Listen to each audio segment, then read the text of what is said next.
qu'on fait subir à une personne, la même, tout le temps, fait de cette personne un monstre.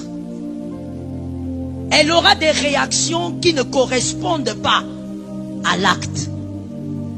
C'est là que tu verras quelqu'un, tu dis, mais oh, la personne a déjà commencé à se déformer à cause de la même humiliation.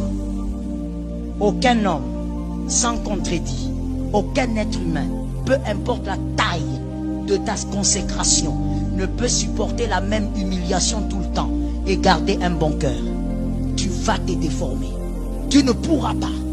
Et le Saint-Esprit, quelqu'un va me dire, pasteur, mais le Seigneur, justement le Seigneur te dira, quitte. Le Seigneur va t'ordonner de te déplacer de ces gens. Pourquoi? Parce que ton cœur ne peut pas supporter la même humiliation pendant des années. Restez le même cœur. Sarah, comment oso situkalelo? Comment tu peux chasser Ismaël à 13 ans? Tu as déjà ton bébé. Trop. C'était déjà le trop plein depuis des années.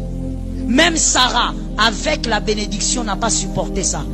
La petite humiliation, peut-être même que ce n'était pas une humiliation. Ismaël était un petit garçon, il riait avec ses amis. Mais Sarah n'a pas supporté. Je dis à une personne, peut-être que tel que tu es là, tu es même déjà déformé. Ou encore, tu es déjà en processus. Ça a déjà démarré. Tu n'es plus la même femme que tu étais. Tu n'es plus la même femme que ton papa avait connue. Ta maman n'avait pas connu ce genre de femme que tu es devenue. Les humiliations dans ton mariage ou en dehors t'ont déformé.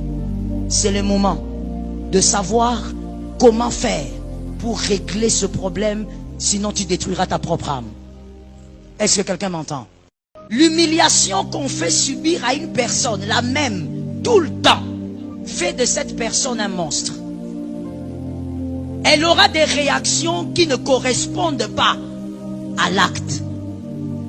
C'est là que tu verras quelqu'un, tu dis, mais oh, la personne a déjà commencé à se déformer à cause de la même humiliation.